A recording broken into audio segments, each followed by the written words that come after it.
The Grand Chamber of the Galactic Council buzzed with excitement. High Admiral Khazar of the Zarkak species sat quietly, his four eyes fixed on the massive holographic display floating in the center of the room. The image showed a small fleet of unknown ships, moving in perfect formation through the darkness of space. "What a joke," laughed Supreme Commander Thexol, his scaled skin gleaming under the bright lights. "Look at how tiny they are. My personal yacht is bigger than their largest vessel."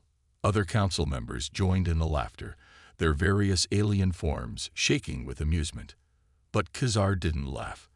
After 300 years of diplomatic service, he had learned that size rarely told the whole story. He watched as the mysterious fleet continued its journey, their movements too precise to be accidental. "I suggest caution," Khazar spoke, his deep voice cutting through the laughter. "Those ships maintain perfect formation, even at faster-than-light speeds. That requires extremely advanced technology." The chamber fell silent for a moment. But then the mockery resumed. General Vax of the warrior Krethak race stood up, his massive form towering over the others. "Are you afraid of these toy ships, old one?" he sneered. "They're probably some lost trading fleet from a backward world. We should blast them out of existence just to be safe." A hologram zoomed in on one of the ships. Its design was unlike anything they had seen before. Sleek, angular, and covered in what appeared to be weapon ports. Despite its small size, the ship radiated an aura of deadly efficiency. "Look at their energy readings," Khazar pointed out. "They're running at minimal power, yet maintaining shields we can't even scan through. That's not primitive technology." He tapped his console, bringing up more data. "And notice how they adjust their course to avoid our sensor probes without showing any sign of detecting them." A young diplomat from the crystalline, X-Tree race chimed in. "But they're so small. How could they possibly be a threat to our mighty civilizations?" The chamber filled with agreeing murmurs. Khazar rose from his seat, his old bones creaking. "I remember when the swarm came from the outer rim. Everyone laughed at their tiny ships too. 3 systems were destroyed before we managed to stop them." His words cast a brief shadow of silence over the chamber. The council president, a being of pure energy contained in an environmental suit, raised a glowing tendril. "What do you suggest, Admiral Khazar?" "Send a diplomatic vessel," Khazar replied. "One ship, unarmed. Show peaceful intentions. These beings, whoever they are, deserve respect until proven otherwise." General Vax slammed his fist on the table. "Nonsense. I say we send a battle fleet. Show them real power." As the council argued, the hologram showed something new. One of the small ships had broken formation, executing a maneuver that should have been impossible at its speed. It spun on its axis, fired its engines in 3 different directions simultaneously, and returned to formation without disturbing its companions. The chamber fell silent. "Well," Khazar said quietly, "it seems our tiny friends have some interesting tricks." He zoomed in on the ship's hull, where a small symbol was barely visible. It showed a blue and green planet, with words in an unknown script below it. "Find out what that writing says," he ordered. "And someone please tell General Vax that perhaps we should wait before sending that battle fleet." As the council members filed out, Khazar stayed behind, watching the mysterious fleet. Something told him that the galaxy was about to change forever. He just hoped the council would be wise enough to handle first contact with appropriate respect. After all, the smallest predators were often the most dangerous. 3 days had passed since the council's first sighting of the mysterious fleet. Captain Zena of the reconnaissance ship Star Seeker watched her crew work with growing unease. They had been following the unknown vessels at a safe distance, gathering data that made less sense with each passing hour. "Captain, you need to see this," called out her chief science officer, Rek. The blue-skinned alien's tentacles were moving frantically over his control panel.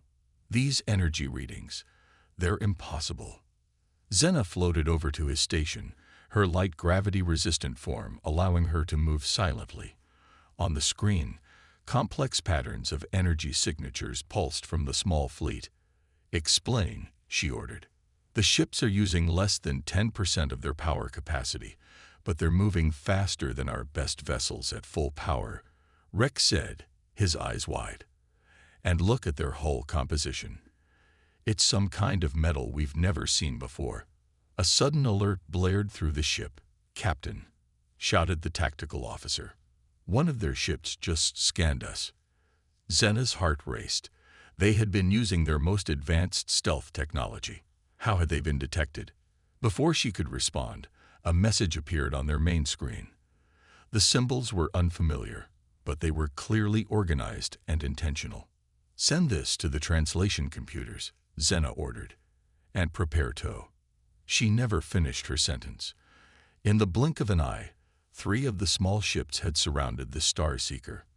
Their movement had been so fast that the tracking systems hadn't even registered it. "By the ancient stars," whispered Rek. "Their acceleration, it should have turned their crews to paste." The message on their screen changed, now showing recognizable galactic standard script. "Greetings, observers.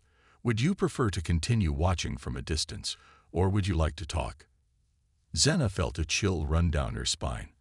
These beings had not only detected them, but had already broken their encryption and learned their language. She pressed the communication button. "This is Captain Xena of the Star Seeker. We would like to talk." A new image appeared on their screen. The being looked surprisingly simple. 2 arms, 2 legs, 1 head.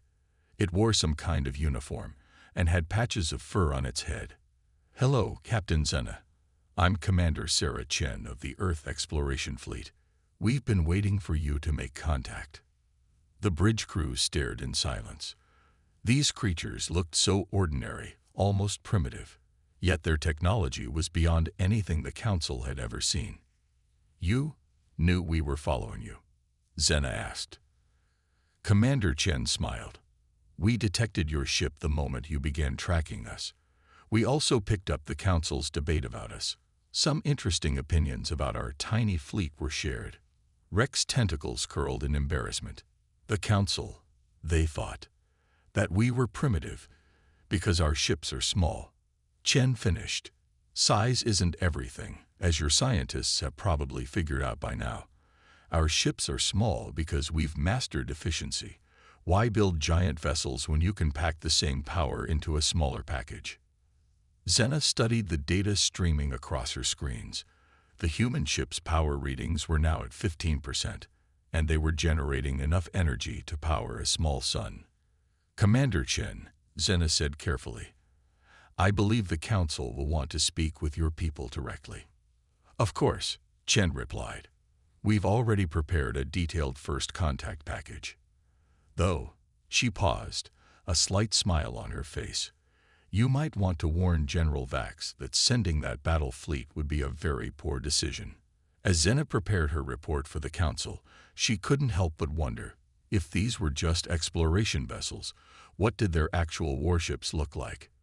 She had a feeling the galaxy wasn't ready to find out. General Vax stood on the bridge of his flagship, the Mountain Crusher, his massive form radiating anger. Behind him, 500 of the Krothak's most powerful warships moved into attack position. Each ship was the size of a small moon, bristling with weapons. "Those tiny human ships dare to embarrass us," he growled. "We'll show them true power." His officers kept their heads down, knowing better than to argue with their general. On the main screen, the human fleet appeared, just 20 small ships maintaining their perfect formation. The size difference was almost laughable. One Krothak ship could have swallowed the entire human fleet. "Send the warning," Vax ordered. "Surrender or be destroyed." The response came instantly. A single human ship broke formation and moved forward. Its message was simple. "We advise you to reconsider your actions, General. We have no wish to harm your fleet." Vax's laughter boomed through the bridge. "Harm our fleet? Fire." 500 warships released their weapons at once. Energy beams and plasma torpedoes filled space, creating a web of destruction that nothing could survive. The Krathak crew cheered, but their cheers died in their throats. The human ships moved, not in panic, not in fear, but in what looked like a carefully practiced dance. They slipped between the energy beams as if they had known exactly where each shot would go. The plasma torpedoes were caught in small energy fields and safely redirected into empty space. Not a single shot had hit. Impossible. Vax slammed his fist on his command chair. Launch fighters. All ships, advance. 10,000 Krathak fighters poured out of the warships. At the same time, something strange happened. The human ships began to change. Panels opened, revealing weapons unlike anything the Krathak had ever seen. "Sir," one of the officers shouted, "energy readings from the human ships they're off the scale." The human ships moved again. This time, they attacked. The first shot came from the lead human vessel. A beam of light so concentrated it looked solid struck one of the Krathak warships. The massive vessel's shields, designed to withstand the force of a small sun, failed instantly. The ship didn't explode. It simply fell apart, cut into perfect sections. The other human ships joined in. They moved between the Krathak vessels like water flowing through rocks. Each shot they'd fired found its target. Fighters exploded by the hundreds. Warships, the pride of the Krathak fleet, were disabled with surgical precision. "Sir," the tactical officer's voice shook, "they're not using lethal force. They're disabling our weapons and engines. They could destroy us, but they're choosing not to." Vax couldn't believe his eyes. His mighty fleet, reduced to floating hulks in less than 5 minutes, and the human ships hadn't even broken formation to do it. A new message appeared on their screen. Commander Chen's face appeared, looking more sad than angry. "General Vax, your weapons are disabled, your engines are offline, but your life support systems remain untouched. We will provide emergency power to any ship that needs it. Please don't make us demonstrate our actual combat capabilities." Vax sank into his chair, defeated. "Actual combat capabilities," he whispered. "Yes, General," Chen replied. "What you just saw was our exploration fleet using defensive protocols. Our warships are considerably more effective." As rescue ships from the Council arrived to help the stranded Krathak fleet, a young officer dared to approach General Vax. "Sir, what do we tell the Council?" Vax stared at the human ships, still in their perfect formation, their mysterious weapons once again hidden behind smooth panels. "Tell them," he said quietly, "that we should be grateful these humans believe in mercy." The Council's emergency session was in chaos. On the central display, footage of the battle between the human ships and Krathak fleet played on repeat. Aliens of all species watched in stunned silence as the tiny vessels effortlessly disabled the most powerful fleet in known space.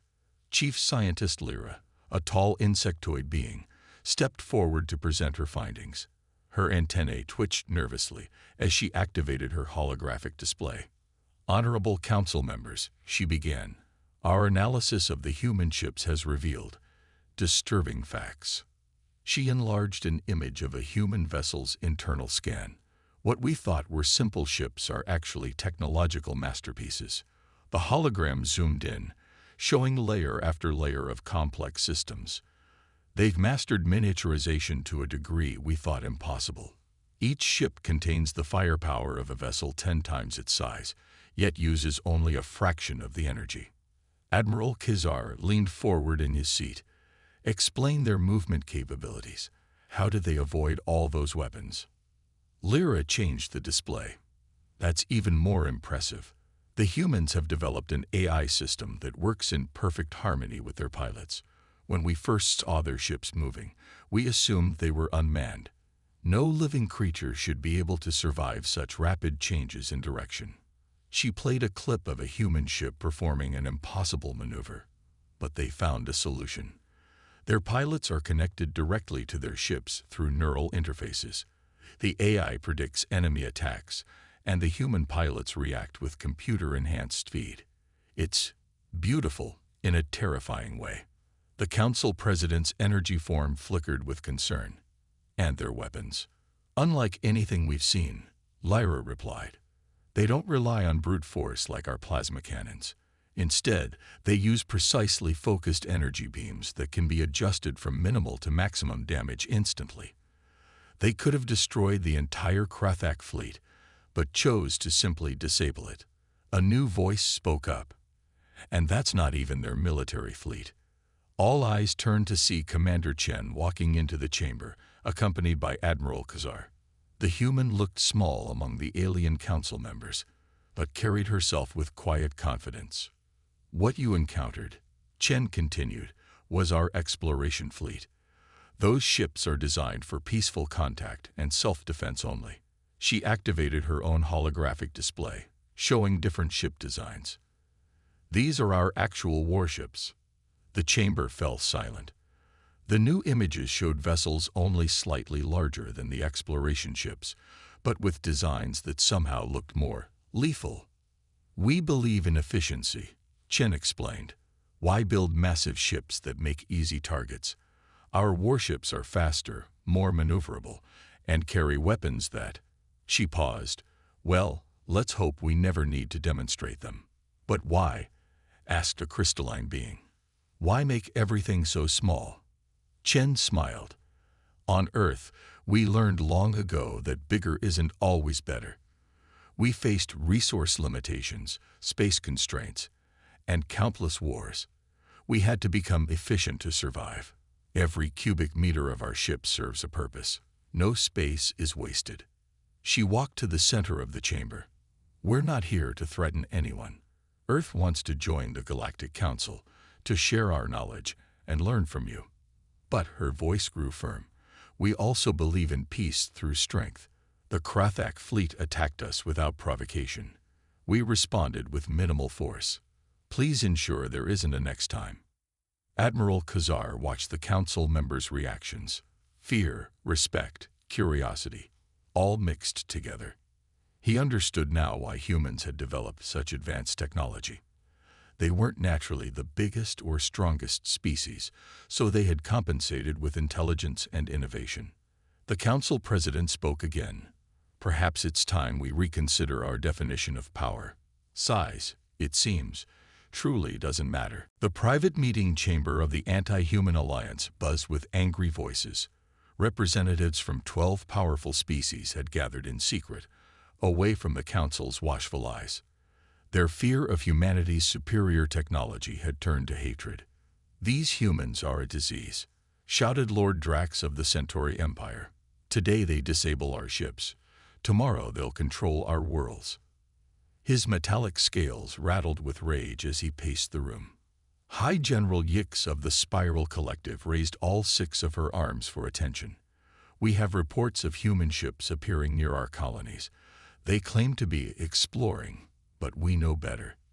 The door slid open, and Admiral Khazar walked in uninvited. The room fell silent. Plotting against the humans, he asked calmly, like children afraid of a new student who scores better on tests. Lord Drax spun around. How dare you compare? The humans just saved the Rigel system, Khazar interrupted. While you've been plotting in this room, their tiny fleet evacuated 2 million people from a dying star that our ships couldn't approach.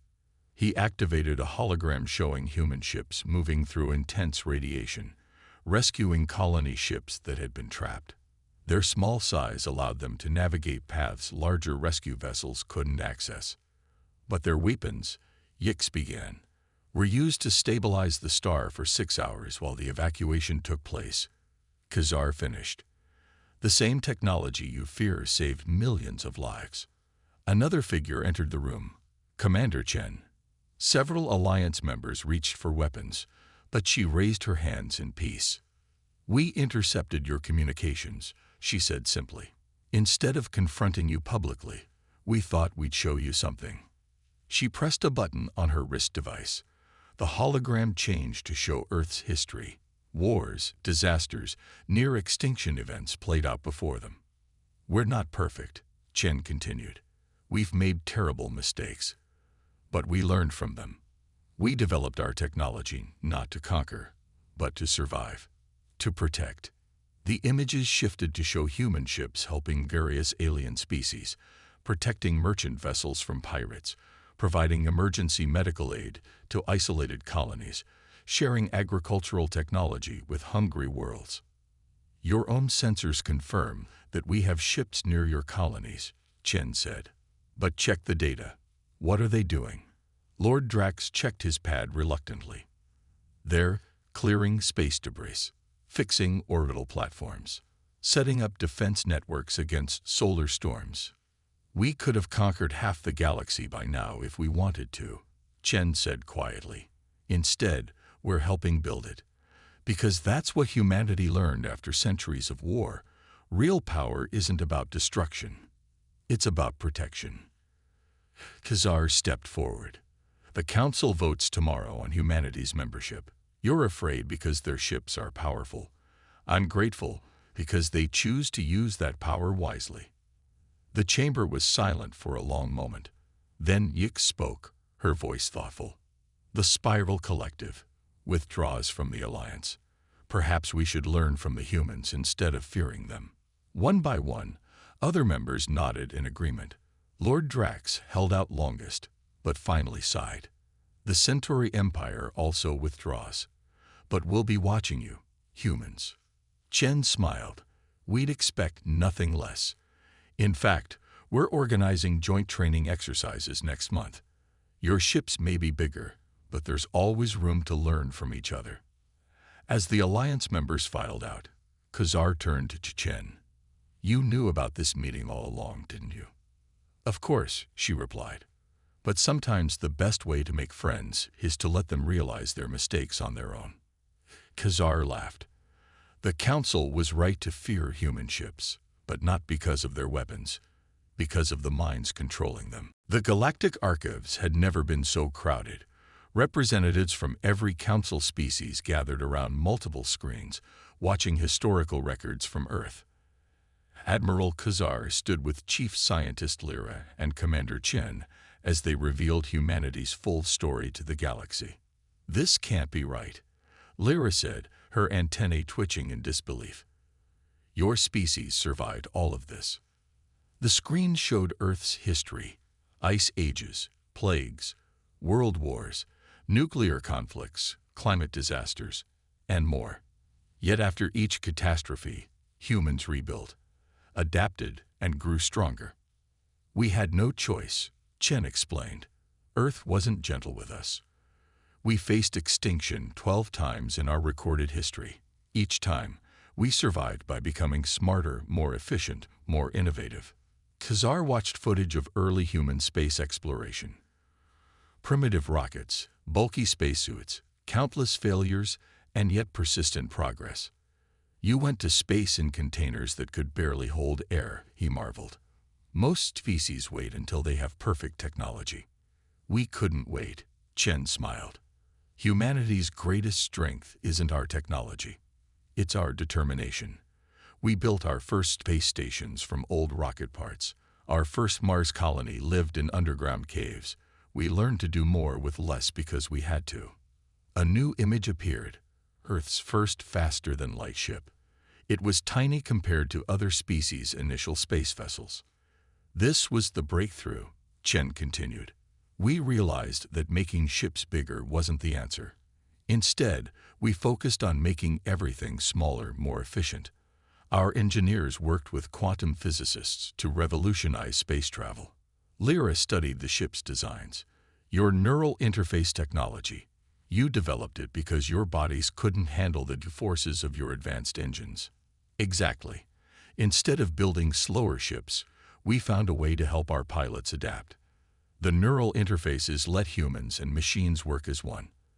What you call impossible maneuvers are natural to us now. The screen showed modern human ships being built, layers of advanced technology packed into incredibly small spaces, each component serving multiple purposes. But why help other species? Asked a young diplomat from the Crystal Worlds. With your technology, you could dominate the galaxy. Khazar noticed Chen's expression soften.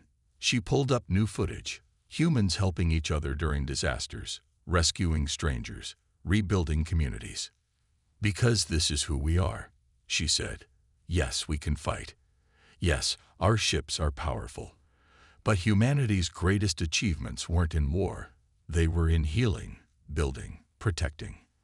We explored space not to conquer it, but to understand it. The final images showed human ships working alongside alien vessels, sharing technology, conducting joint missions. Your ships weren't tiny because you were primitive, Khazar realized.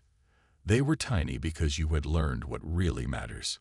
Size is nothing compared to spirit, Chen agreed. We build small ships because they're efficient. We make powerful weapons because the galaxy can be dangerous.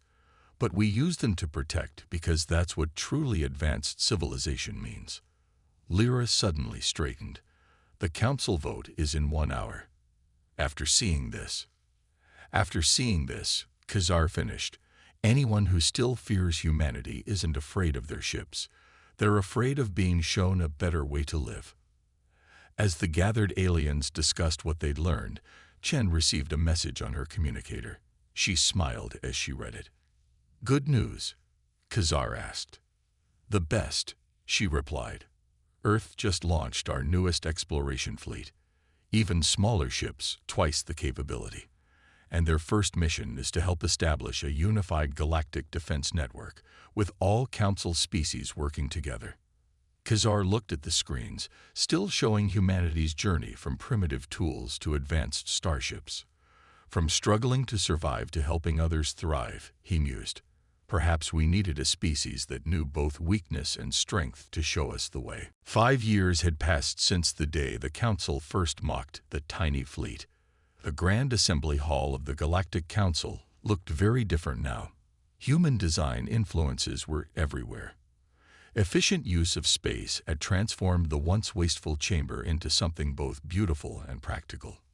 Admiral Khazar, now Supreme Coordinator of the United Galactic Defense Force, stood proudly at the podium. Besides him, Commander Chen, now Admiral Chen, prepared to address the assembled representatives of 200 species.